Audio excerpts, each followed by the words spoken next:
santo nome. Já sentimos a sua presença nesse lugar, já podemos perceber o mover do Espírito do Senhor, e que Deus continue manifestando a sua presença através agora da sua palavra e complete a obra que veio fazer aqui nesse lugar nas nossas vidas. Eu convido os irmãos a abrirem suas Bíblias no Evangelho de Jesus Cristo, segundo nos escreveu Lucas, o médico amado, no capítulo de número 13, a partir do versículo de número 22. Louvado seja o nome do Senhor Jesus. Evangelho segundo nos escreveu Lucas, capítulo de número 13, o versículo 22, 23 e 24 da palavra do nosso Deus. Toda honra e toda glória seja dada ao nome de Jesus. Aqui não é proibido glorificar o nome de Jesus, não é proibido dar glória a Deus e aleluia, pois é a nossa oração mais forte, é quando glorificamos o nome do Senhor. Se nós estivermos dando glória, significa que nós temos motivos para glorificar. Amém? Mesmo em meio às lutas, mesmo em meio às dificuldades, temos que glorificar a Deus, temos que exaltar a Deus, temos que exaltar o nome do Senhor. Nós temos toda a Bíblia para nos relatar todas as vitórias que Deus concedeu ao seu povo. E Deus não é diferente, Ele é o mesmo ontem, hoje será eternamente. O Deus que abriu o mar vermelho é o mesmo Deus que está aqui nesta noite para ser glorificado por você. Então, se Ele pôde abrir o mar vermelho, Ele pode abrir o mar que talvez esteja impedindo você de avançar. Se Ele foi capaz de parar o Jordão para que o povo de Israel atravessasse, Ele também vai fazer parar tudo aquilo que está tentando impedir a tua jornada. Então não cesse de glorificar a Deus nessa noite, porque Ele já está aqui. Aleluia! E Ele é digno de receber toda a honra, e de receber toda a glória, e de receber toda a adoração. Aleluia! Glória a Deus. Lucas, capítulo de número 13, versículo 22 a 24. Quem achou, diga amém. A porta estreita. Passava Jesus por cidades e aldeias, ensinando e caminhando para Jerusalém. E alguém lhe perguntou: Senhor, são poucos os que são salvos? Jesus lhes respondeu: Esforçai-vos por entrar pela porta estreita, pois eu vos digo que muitos procurarão entrar e não poderão. Amém? Quem pode glorificar o nome de Jesus? Pode sentar-se glorificando e exaltando ao Senhor. Aí sentado onde você está, convido você a abrir sua Bíblia no livro do Êxodo, no capítulo de número 12, o versículo de número 37.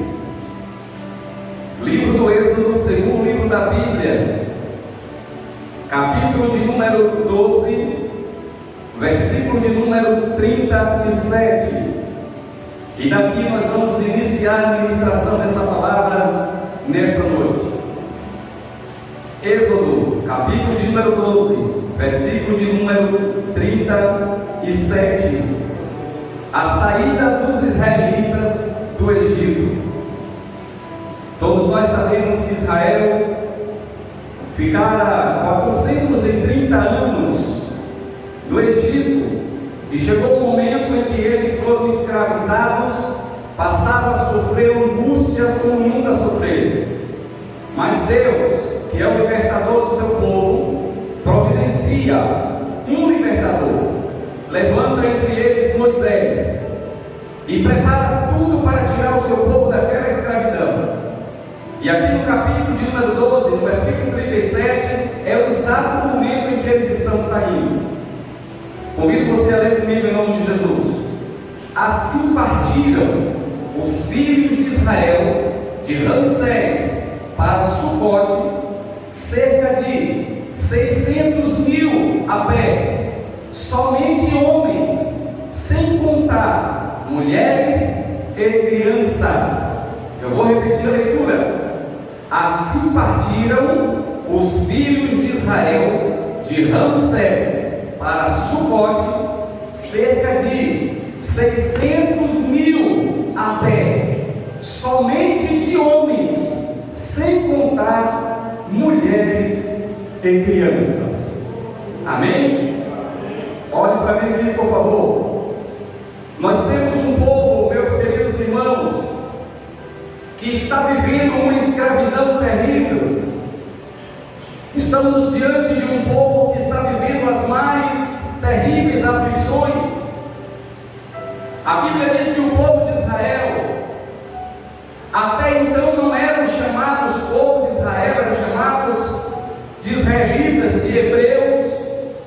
Eles entraram no Egito porque eles eram parentes do governador do Egito, que é José. José era um hebreu que foi vendido como escravo para o Egito e sofreu prisões, acusações, mas Deus lhe deu um dom precioso, que foi o dom de interpretar os sonhos de quem sonhava. E ele viveu a prisão, viveu a traição, viveu a angústia. Mas um dia o faraó tem um sonho, e nesse sonho Deus está falando que vai lançar uma grande seca sobre a terra de 7 anos. Mas antes que a seca venha, Deus também daria 7 anos de fartura. E o faraó teve um sonho e não entendeu. Mas alguém chega a faraó e diz assim: tem um homem na prisão, um hebreu, chamado José. Ele revela os sonhos de quem sonha. Faraó já tinha contratado todos os seus magos, feiticeiros, todos aqueles adivinhos, e ninguém conseguia entender o sonho do faraó. Até que José, cheio do Espírito Santo, porque quem é cheio do Espírito Santo pode até estar passando pelo Egito, mas ele não é do Egito. E mais cedo ou mais tarde, o Espírito que habita na sua vida vai se manifestar, e o milagre vai acontecer a partir da sua vida. A Bíblia diz que alguém diz: tem um homem na prisão que consegue interpretar os sonhos. Chama José. José interpreta o sonho. O faraó fica abismado com tanta sabedoria e diz: então, como vamos fazer para nos salvar dessa seca, para nos salvar dessa catástrofe que virá? Então José diz: o Senhor, faraó, deverá levantar um homem muito inteligente, um homem com uma capacidade muito grande de administrar, para que ele guarde tudo que Deus der, para que quando a seca vier, o Egito tenha armazenado em seus armazéns, tanto para sustentar o Egito, como para sustentar todas as terras que virão a nós. E o faraó olha para José e diz: quem tem essa sabedoria senão você?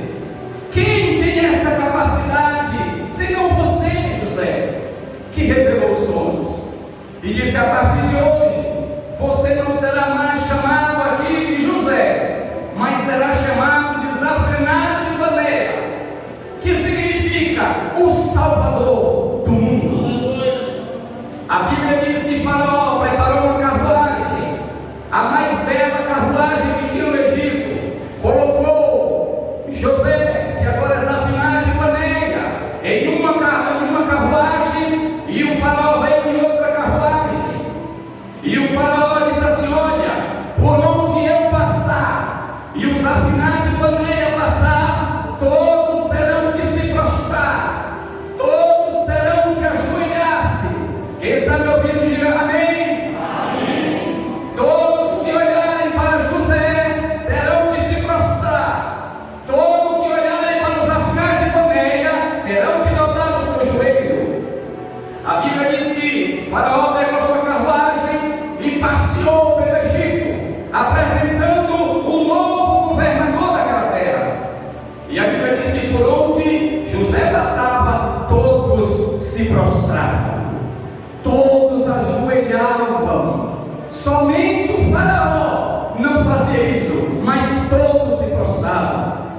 dia eu estava lendo a Bíblia e eu disse: meu Deus, será que José, ele não percebeu que ninguém poderia dobrar-se diante dele? Ele era um homem, apesar de ser um homem cheio do Espírito Santo. Um homem cheio do Espírito Santo, não é por isso que ele deve ser adorado, não é por isso que ele deve ser mais reverenciado do que a Deus. E eu lendo a Bíblia me perguntava, por que José, vendo todo o Egito se prostrando, vendo todas aquelas pessoas se ajoelhando, por que José, ele permitiu que isso viesse a acontecer? E o Espírito Santo veio ao meu coração e disse: você não entende, você não estava lá, você não era José. Quando José passou naquela carruagem que todos se prostravam, sabe quem estava na frente de José? O Salvador da humanidade. E não era José, era Jesus personificado na pessoa de José. Então quem estava se prostrando, José estava entendendo: não é perante mim, porque eu não sou o Salvador do mundo. O Salvador do mundo ainda virá, será o Filho de Deus que descerá para essa terra. Então ele recebe um nome que representa aquilo que Cristo veio fazer aqui nessa terra. Então José, ele diz: olha, eu sou o Salvador do mundo, eu preciso trazer a minha família para cá. José, irmãos, ele traz o seu pai, ele traz todos da sua família para o Egito. A Bíblia diz que o dia em que Jacó chegou com toda a sua família, de 70 a 75 pessoas com ele, foi um alvoroço na cidade, foi um alvoroço no país, porque todos diziam: a família dos Afinat de Paneia está chegando, a família de José está chegando. Então olha só, irmão, agora a família de José, olha só, se você fosse parente de José e você fosse entrar no Egito, todos os moradores do Egito diziam: aquela moça é parente de José. Outro rapaz dizia: aquele jovem é parente de José. Então os 75 da família de Jacó que entraram no Egito, entraram com moral. Eu sou parente do governador, e desfilavam, e quem via dizia: olha, é parente de José, é parente de José. Mas a história, o tempo corre. A Bíblia diz que o tempo passa e outros faraós vêm, e esses faraós que vêm, eles não conhecem, eles desconhecem a história de José. A família de José cresce bastantemente dentro do Egito, e a Bíblia diz que chegou um ponto, a Bíblia diz isso, que chegou um ponto que a família de José, os descendentes de José, os descendentes de Jacó, eles cresceram tanto que tinha mais hebreus no Egito do que egípcios. Isso é fala do próprio faraó. Ele diz: o povo de Israel cresceu muito e são mais do que nós.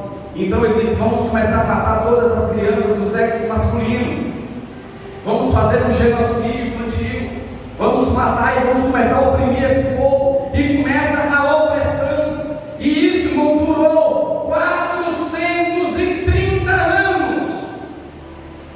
E não foi só o sofrimento que eles viveram lá, eles passaram a vivenciar idolatrias, eles passaram a ver deuses de tudo quanto era nome, de tudo quanto era figura.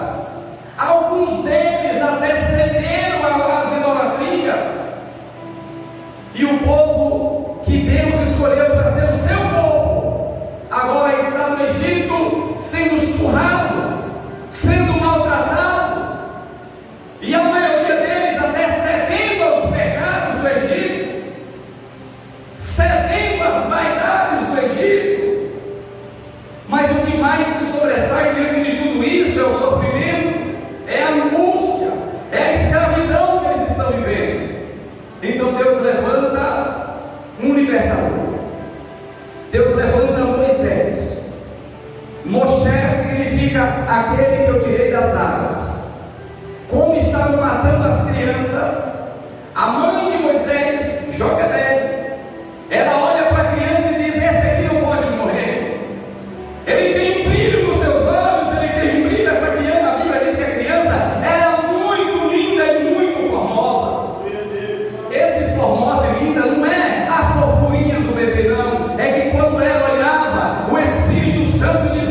ainda não é só um bebê, isso é um guerreiro libertador que será cheio do Espírito Santo e libertará o povo dessa escravidão.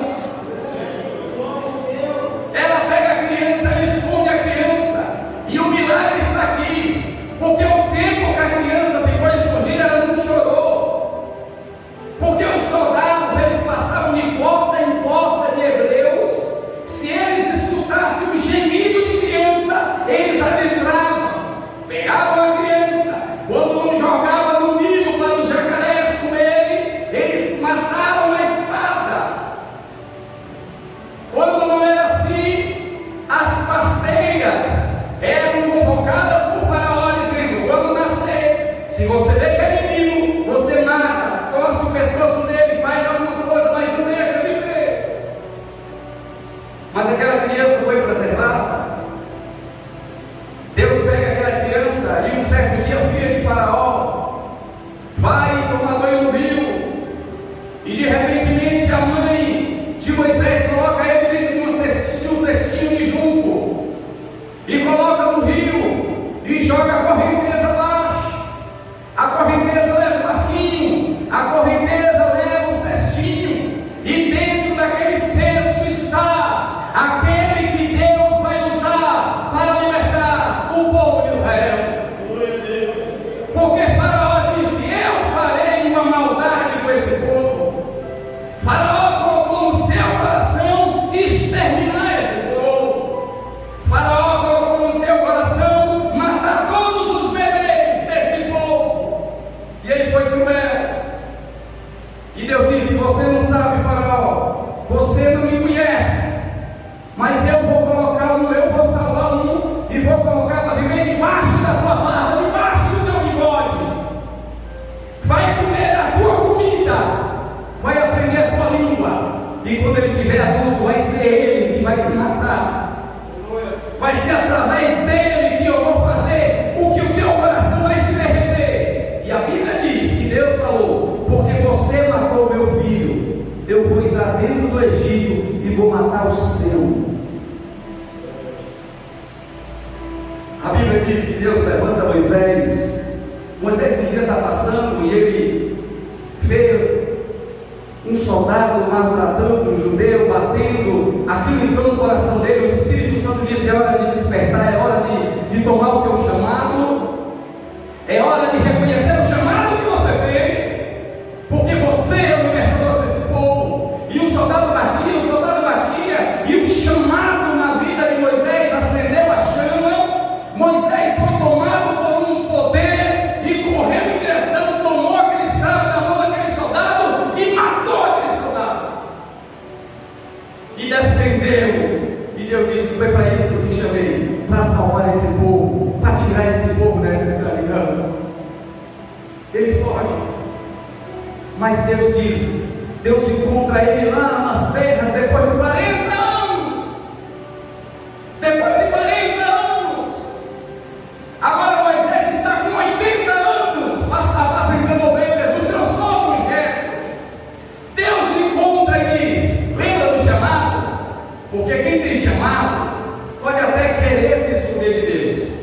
Quem tem chamado pode até querer se aposentar, pode até querer se ausentar, mas volta e meia o chamado vai reacender dentro do seu coração. Porque Deus, ele não desperdiça. Se Deus colocou um dom na minha vida e eu tentar esconder, aí não vai dar certo. Não vai dar certo. Deus, ele disse: eu investi muito em você, Moisés, para você ficar aí cuidando de ovelha. Eu tenho um rebanho maior para você cuidar. E Deus vai lá e se manifesta em uma sarça ardente, chama Moisés. Moisés fica todo atordoado, tenta se aproximar, e Deus começa a ensinar princípios de reverência e santidade para Moisés. Quando ele vê aquela chama naquela sarça, ele tenta se aproximar, e quem está lá dentro é santo, santo, santo, e toda a terra está cheia da sua glória. Ele diz: epa, Moisés, epa, tire a sandália dos seus pés, porque este lugar que você está pisando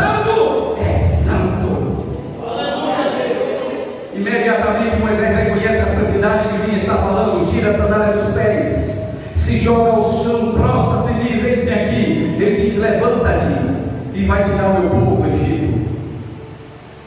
E Moisés vai. Vou resumir a história, porque tem um recado de Deus para a sua vida, mas eu preciso fazer você entender uma coisa. Quando Moisés retorna, Deus diz: olha, eu tenho um acerto de conta lá para acertar com o faraó, que ele matou os meus filhos. Todos aqueles bebezinhos que ele jogou no Nilo são os meus filhos. Vocês sabiam que todo bebezinho que gera dentro da barriga de uma mãe pertence a Deus? Sim ou não? Porque a Bíblia diz que quando a mulher concebe, existem duas coisas: conceber e dar à luz. Conceber é quando ela gera no ventre, dar à luz é quando a criança nasce. A Bíblia diz que quando a mulher concebe, quando ela é fecundada, naquele momento o Espírito de Deus é soprado naquela criancinha que está ali dentro. Do tamanho de um grãozinho de feijão ou menor, Deus sopra o seu Espírito, e a partir daquele momento, aquela vida que está ali pertence a Deus. O faraó começou a matar os bebês, começou a matar as crianças. Só que o faraó, ele matava no nascimento. Aquele faraó, o espírito que estava naquele faraó, está atuando hoje em muitos lugares. Só que ele se evoluiu, porque o faraó da época de Moisés, ele disse: mata quando nascer, mata depois de nascer. Mas o faraó que está aqui hoje, que o carnaval cantou e repetiu mais de 300 vezes, cantaram no carnaval em cima dos trios: Faraó, Faraó, esta cidade pertence, dizendo que esta cidade pertence a Faraó. Só que o Faraó, ele agora está mandando matar dentro do ventre. Quando é um aborto, há um assassinato dos filhos de Deus, e Deus vai tomar vingança de todas essas mortes, todas essas mortes inocentes que estão acontecendo. Um dia eu vi um vídeo de um aborto,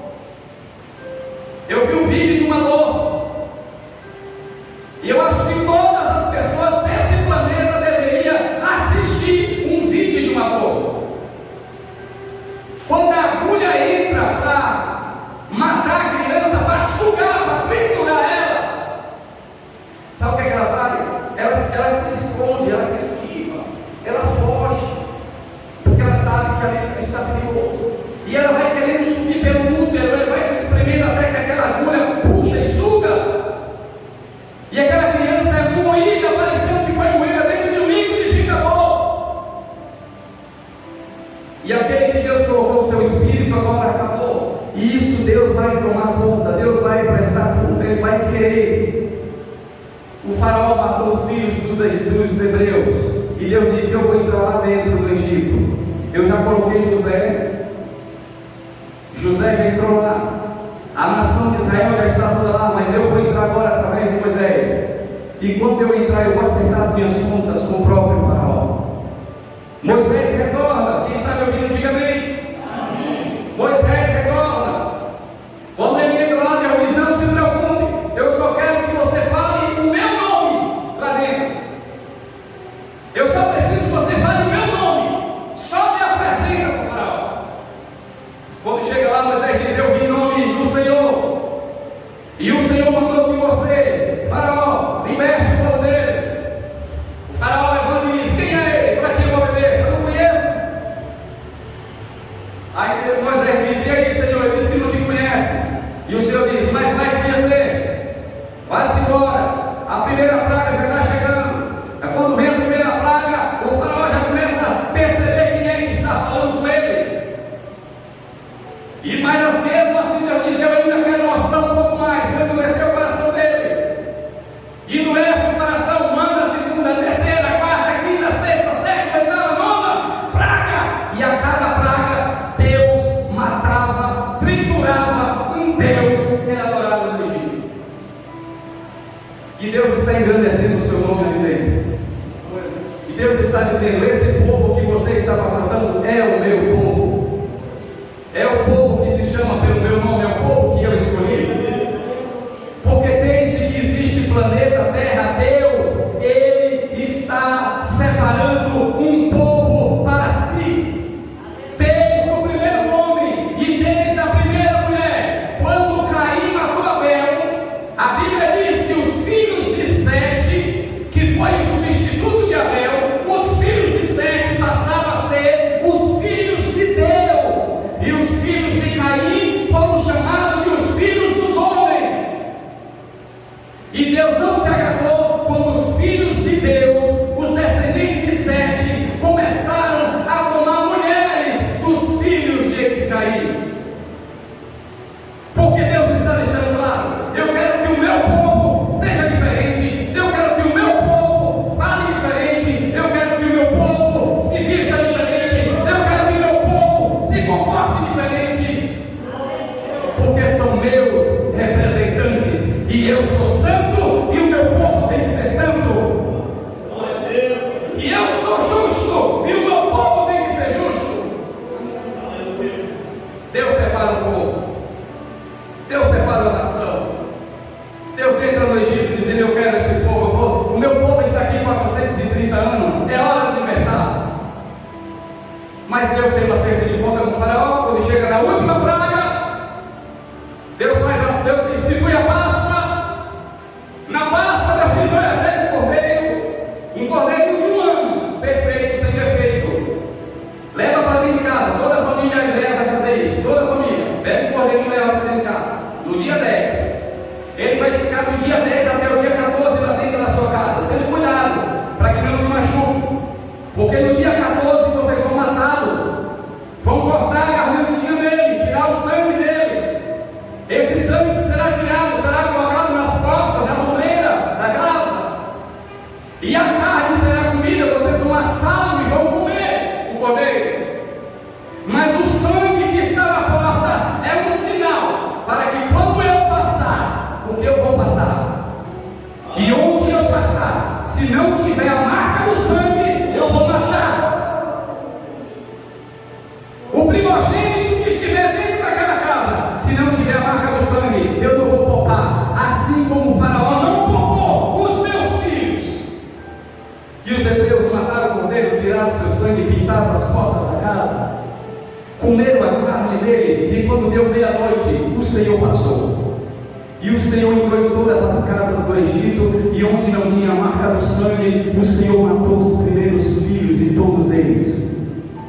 Mas a casa que Deus queria entrar, e eu imagino, a Bíblia não diz, mas eu imagino Deus entrando na casa do faraó. Eu imagino Deus descalço, pisando na sala do faraó, indo em direção ao quarto do filho de faraó. Porque o faraó, ele era o maior Deus que tinha dentro do Egito. Nem todo mundo poderia olhar para o faraó, tinha que baixar a cabeça. E aquele menino, ele era o herdeiro do trono do faraó. Ele era reverenciado, era cuidado. O faraó não deixava ele sair. O faraó cuidava de um jeito daquela criança, não podia ninguém chegar perto. Mas o Senhor vai até ele, e o Senhor olha para o faraó e olha para aquela criança e diz: você não tem nada a ver, você será até salvo, porque é uma criança. Eu não vou te condenar pelo que teu pai fez, mas você vai ter que vir comigo aqui agora. E Deus tira a alma daquela criança, mata e leva consigo. Quando o faraó acorda, o seu filho está morto. Há um grande clamor no Egito, há um grande choro no Egito. E os filhos de Israel disseram: Deus já passou do Egito e já fez a sua vingança. Depois disso, o faraó vem, chama Moisés e diz: vai, leva esse povo todo com você. Eu não quero ver mais nenhum desse povo aqui. E o povo de Israel sai do Egito, e aqui nós lemos no capítulo 12.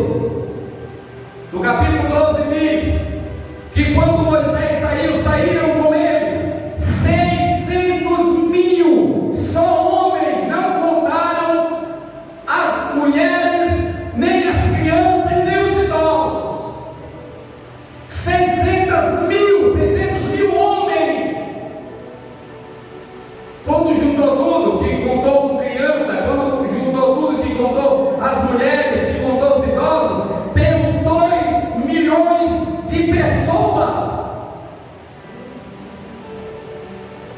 do Egito. 2 milhões de pessoas. E aqui eu começo a pregar. Porque é aqui que começa. Porque Deus diz assim: pronto, já matei o filho do faraó, já me vinguei dos meus filhos, já me vinguei dos meus filhos, já matei o filho do faraó, já tirei o meu povo. Agora começa, agora já não é mais nada com o Egito, porque o faraó, os cavaleiros de faraó morreram tudo afogados, porque Deus abre o mar vermelho. Quando Deus abre o mar vermelho, o povo de Israel passa. Quando o povo de Israel passa, que os cavaleiros de faraó vêm atrás, Deus fecha o mar, mata todos eles afogados.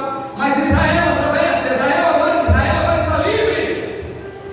Israel agora está diante da liberdade, não mais escravos, livres. Foram 430 anos e agora estamos livres. Glória a Deus. E Miriam dançou. E Miriam pegou um pandeiro e disse assim como o grupo das mulheres, e disse: filhas de Sião, vamos cantar, porque Jesus nos libertou.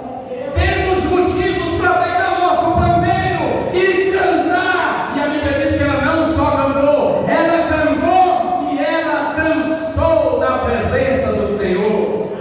Oh, aleluia! Só, irmão, quem é liberto canta. Só quem é liberto dança. Só quem é liberto glorifica. Só quem é liberto dá glória a Deus e aleluia. Eles foram no verso. Aí eu disse: pronto. Moisés disse: e aí, Senhor, faz o quê? Diga o povo que marcha. Diga o povo que marcha. E Israel e Moisés disse: Deus está mandando marchar. E o povo marcha. E o povo vai marchando.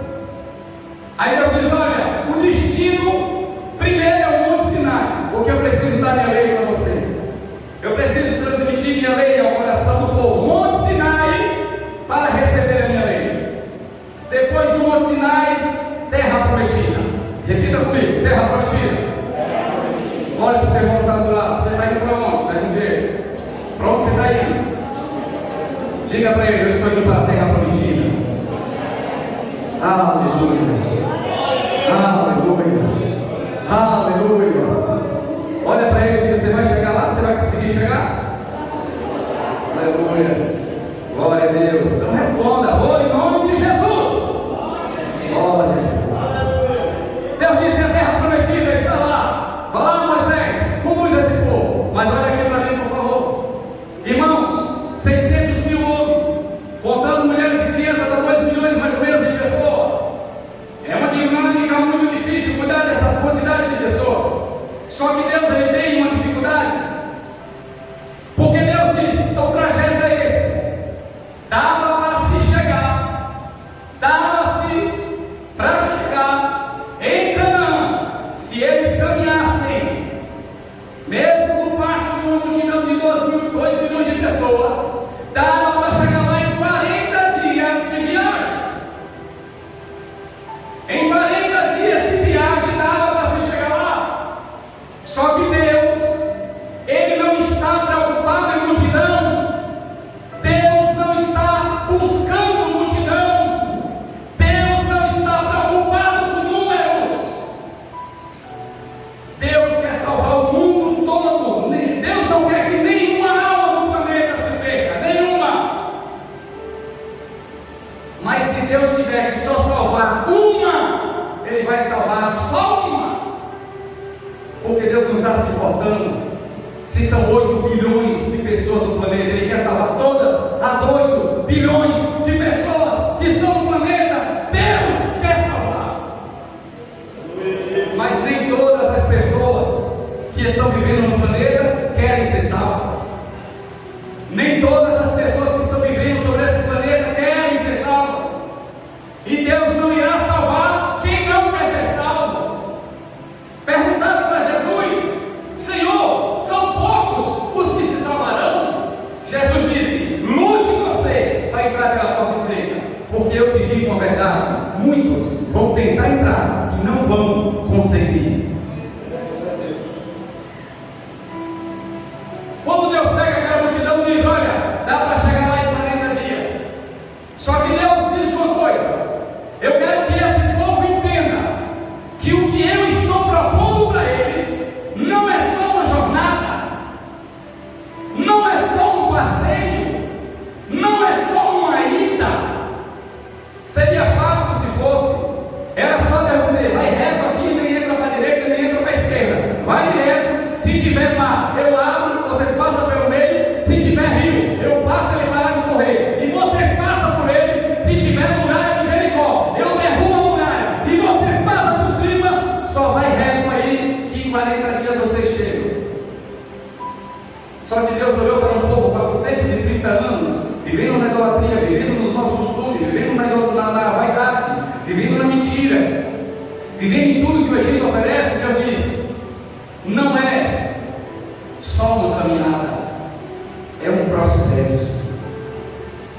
A caminhada durava 40 dias, mas o processo rolou 40 anos.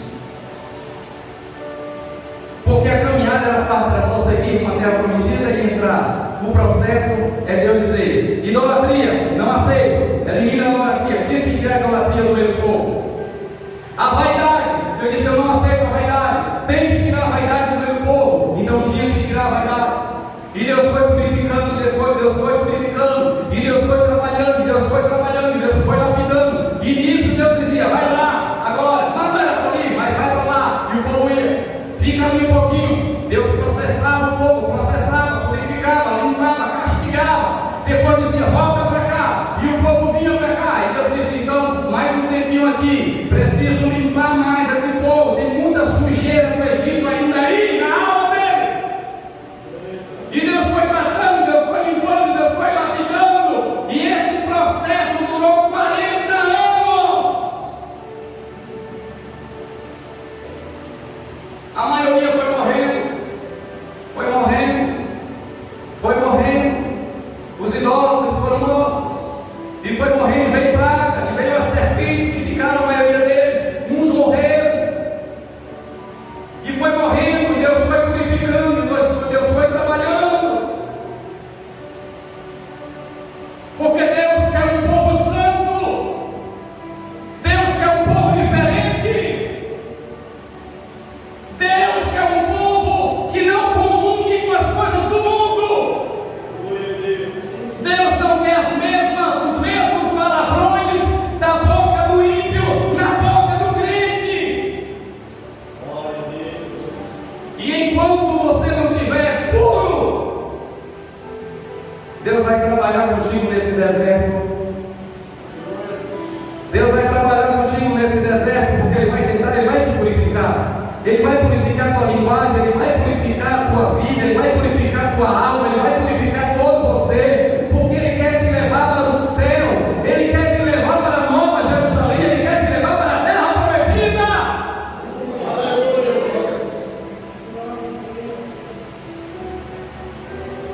Mas tem um louvor da alma que diz: no céu não entra pecado, fadiga, tristeza nem dor, não há coração quebrantado, pois todos são cheios de amor. No céu não entra pecado. Aleluia. O povo que saiu do Egito foram 600.000 homens de pé, contando com mulheres e crianças e idosos, 2 milhões de pessoas adultas. 600.000 sem contar as crianças. Sabe, dos adultos, olha aqui para mim por favor, dos adultos que saíram, só conseguiram chegar na terra prometida 2: Josué e Caleb. Todos os adultos que saíram do Egito morreram tudo no deserto, ninguém chegou lá, nem Moisés entrou na terra prometida. Nem Moisés entrou. Josué e Caleb foram os únicos 2 que saíram adultos do Egito e pisaram o pé na terra prometida. Os outros todos morreram. Pastor, então quem foi que entrou? Todas as crianças que Deus salvou lá. Todas as crianças que Deus salvou com marca do sangue, elas saíram com 1 ano, já estavam com 40 anos quando pisaram dentro da terra prometida. E Deus está dizendo: vocês são os meus filhos que eu salvei do faraó, e vocês vão entrar na terra. Os pais de vocês morreram porque não deixaram que eu mudasse a vida deles. Os pais de vocês saíram do Egito, mas não deixaram o Egito sair deles. Porque tirar o povo do Egito é fácil, mas tirar o Egito do povo é difícil. Deus tirou o povo do Egito em um dia, mas foram 40 anos tentando tirar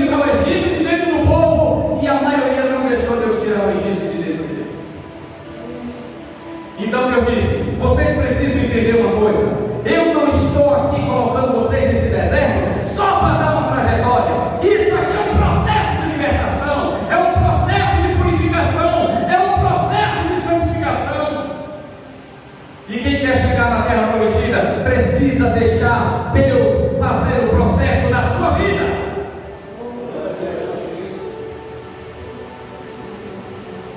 Aí eu vou finalizar. Eu iniciei a mensagem lendo o que nos disse Lucas no capítulo 13, a partir do versículo 22. Quando perguntaram a Jesus, são muitos ou são poucos os que serão salvos? Jesus disse: lute para que você entre pela porta estreita. Por fim, ele diz, em algumas versões, por fim, lute, peleje, guerreie, para que você entre pela porta estreita, porque eu te digo a verdade que muitos vão tentar. Olha para mim aqui, muitos vão tentar. Irmão, isso me deixa muito preocupado. Essa fala de Jesus me deixa muito preocupado, porque Jesus não está falando daquele cara que não quer ir. Jesus está dizendo que muitos vão tentar. Ele disse: lute. Você não está aqui me perguntando pela salvação? Então lute, meu filho, lute, peleje. E a sua maior luta não é contra o seu vizinho, não é contra seu amigo, não é contra seu irmão, é contra você mesmo, é contra a sua natureza. E muitos vão lutar contra o inimigo e vão até vencer, vão lutar contra o vizinho, vão até vencer, vão lutar contra o irmão e vão até vencer, mas vão perder a guerra quando lutarem contra si mesmos. Vão ser derrotados pelo próprio egoísmo, vão ser derrotados pela própria vaidade. Jesus disse: lute para que você entre na porta estreita, porque muitos vão tentar e não vão conseguir. Muitos vão tentar e não vão conseguir. Aí Jesus está dizendo o seguinte: aquele que me aceitar como Salvador da sua vida será salvo, será salvo. Aí a gente entende que ser salvo é entrar na igreja, levantar a mão. Quando o pastor fizer o apelo, a gente levanta a mão, vai à frente, o pastor ora e nós já estamos salvos. Não, aí é só o momento que Deus está te tirando do Egito. Ele vai começar o processo de tirar o Egito de você a partir desse momento. Você levanta a mão, Jesus te pega, te arranca do Egito, te coloca no deserto e diz: vai deixar eu trabalhar na sua vida? Vai deixar eu mudar a sua vida? Vai deixar eu mudar o teu linguajar? Vai deixar eu mudar a tua forma de viver? E se você deixar, o Espírito Santo vai começar um processo chamado regeneração.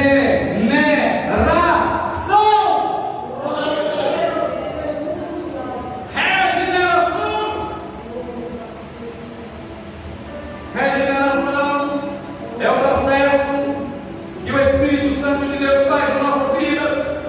E ninguém está completamente regenerado nessa terra, mas todos nós estamos sendo regenerados a cada dia. E o Espírito de Deus, o Espírito Santo, Ele quer trabalhar na sua vida espiritual. Ele quer trabalhar na sua vida espiritual. Ele quer transformar você em um crente fervoroso, em um crente avivado, em um crente cheio da graça de Deus.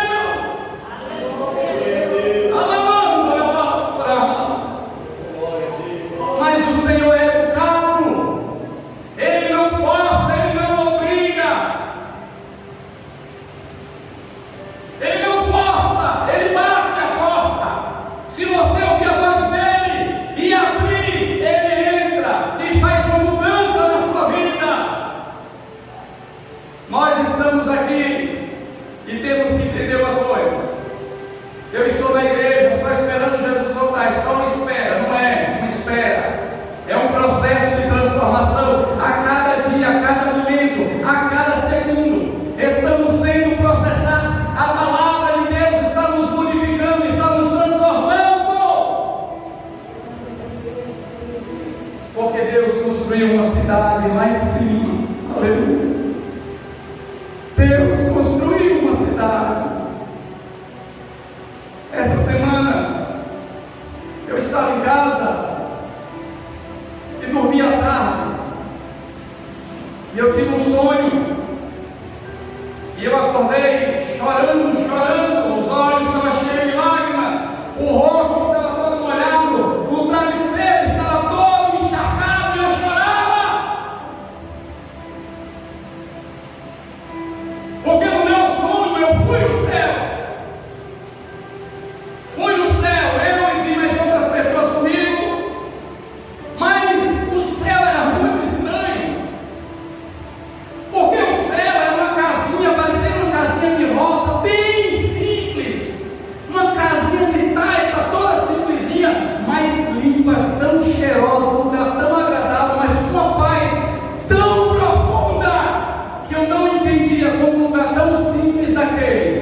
você foi trazido para cá para que primeiro você visse a simplicidade que é as coisas de Deus.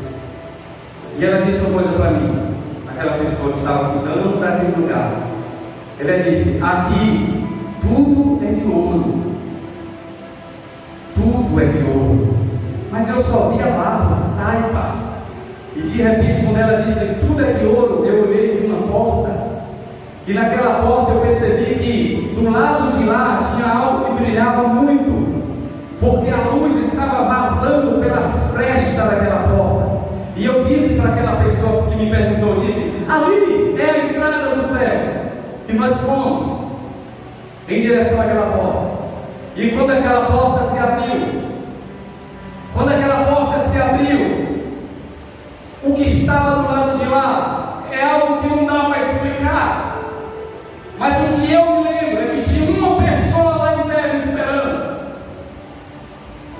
A pessoa que estava lá me esperando era o meu pai, que já partiu para a glória, já morreu em Cristo. Ele estava em pé na porta me esperando. Quando eu olhei, ele estava assim, outras pessoas começaram a se aproximar dele, e eu olhei assim, vi pessoas cuidando de flores, vestindo em flores, e eu conhecia todas aquelas pessoas, mas nunca vi elas na minha vida. E todas aquelas pessoas pareciam que todas tinham a mesma idade. Não vi ninguém mais velho, nem ninguém mais novo.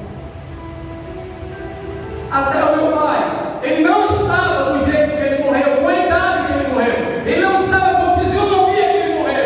Ele estava novo. Ele estava diferente. E no momento em que eu estava entrando para abraçá-lo, eu acordei chorando. Eu não entendia por que eu estava chorando daquele jeito. E eu disse: meu Deus, será que o Senhor já vai me levar? Será que já está na hora do Senhor me colher? O Senhor já está me mostrando como é que é lá no céu? Todos nós estamos andando rumo aos céus, rumo à salvação, rumo à terra prometida.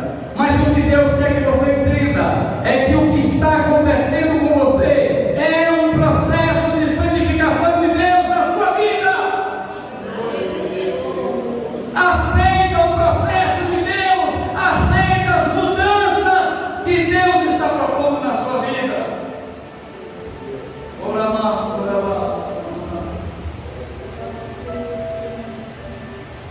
Ser crente não é só uma experiência, uma mudança de religião. Ser crente não é só aceitar Cristo e esperar Jesus voltar. Ser crente é a cada dia ser transformado pela ação do Espírito Santo nas nossas vidas. Hoje eu tenho que ser mais crente do que o que eu fui ontem. Amanhã eu tenho que ser mais crente do que o que eu sou hoje. E a depois de amanhã, mais crente do que eu vou ser amanhã.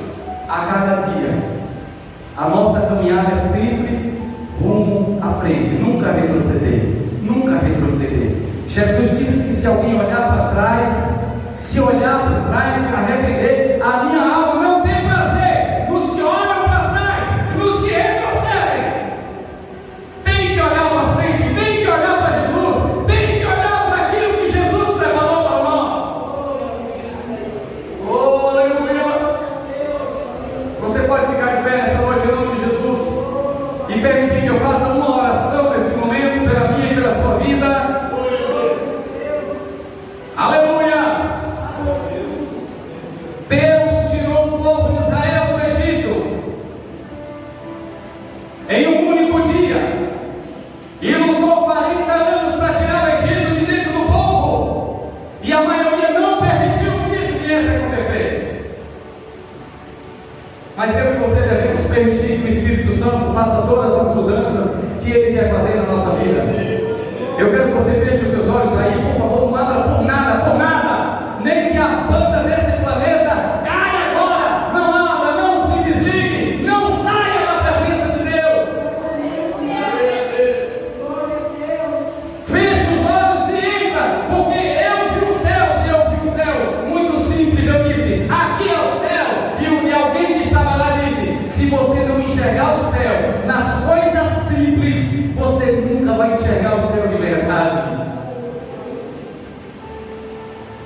Se você não procurar enxergar o céu das coisas simples,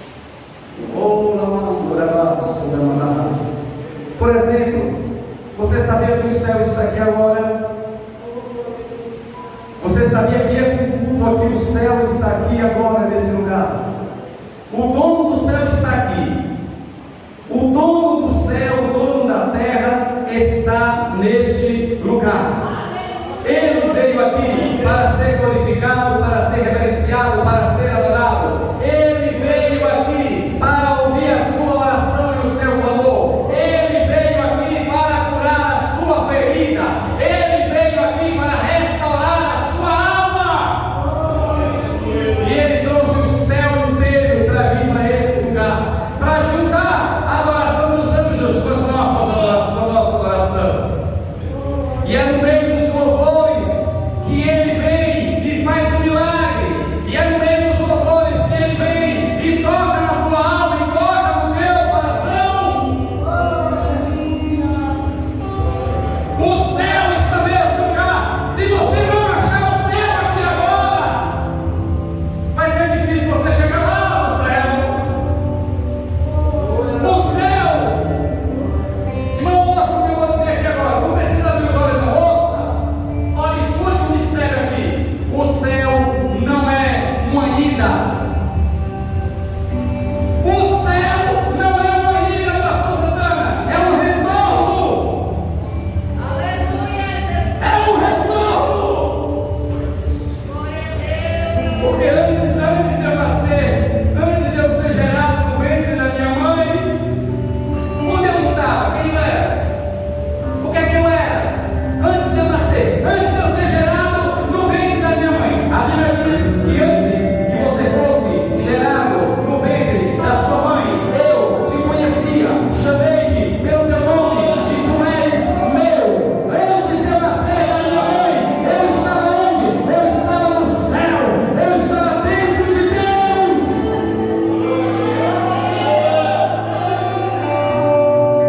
Aí no dia da minha concepção, eu fui gerado. E Deus pegou aquilo que estava dentro dele, o seu espírito, o seu fôlego de vida, algo que estava guardado dentro de Deus. E quando eu fui gerado no ventre da minha mãe, Deus fez assim: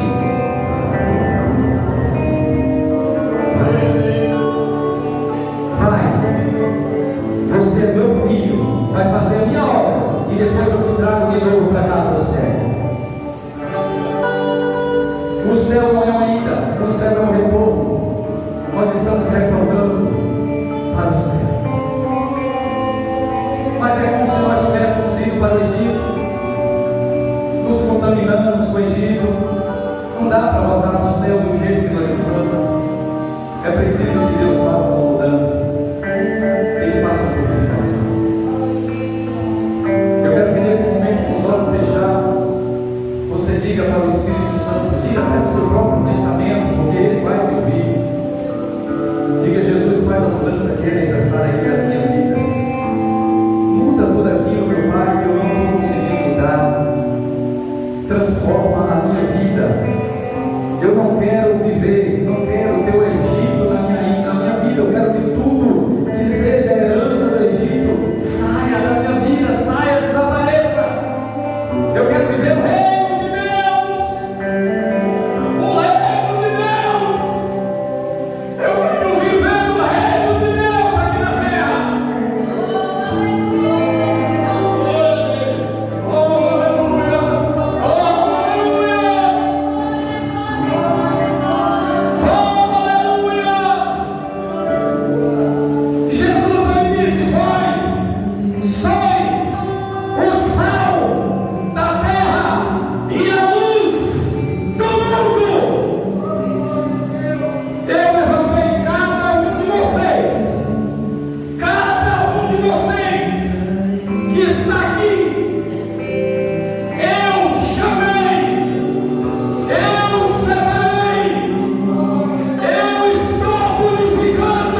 Porque durante o dia eu fui uma nuvem que os protegia, e durante a noite eu fui uma coluna de fogo que os aquecia e os iluminava.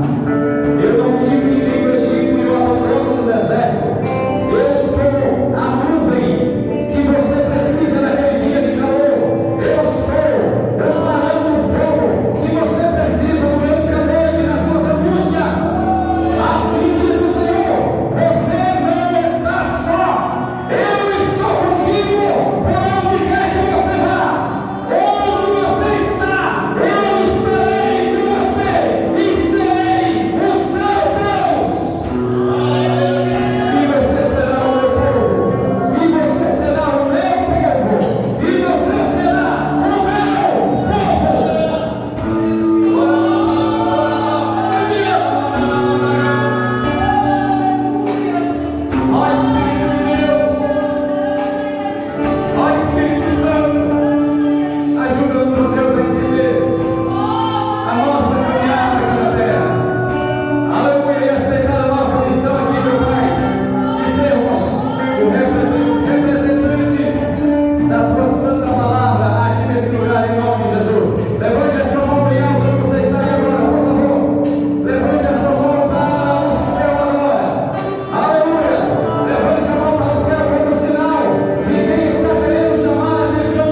que nunca irá se acabar. Será uma adoração que nunca vai cessar. Será um prazer que nunca vai ter fim. Essa é a nossa esperança. Essa é a nossa alegria. Amém? Enquanto isso não acontece, nós vamos permanecendo aqui na terra, firmes no Senhor, sem desistir, sem olhar para trás, sem retroceder, confiantes no Senhor. Eu sei, irmão, que todos nós temos lutas, e você tem uma luta. Talvez você chegou aqui hoje e você nem sabe como. Mas eu quero dizer uma coisa para você. Deus, Ele conhece a tua luta e a tua peleja. Deus poderia, irmão, impedir que você passasse por essa luta. Mas tem duas formas de Deus agir. Deus pode impedir que você vá para a luta, mas Deus pode também querer entrar na luta com você. Ele não livrou Cedraque, Mesaque e Abednego de entrar na fornalha, mas Ele entrou com eles. Ele os livrou.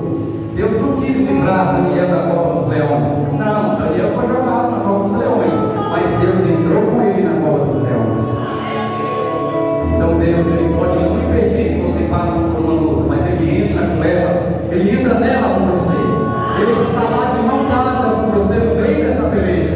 E Ele está dizendo hoje: você não está só. Eu estou contigo. Amém? Que Deus nos abençoe em nome de Jesus.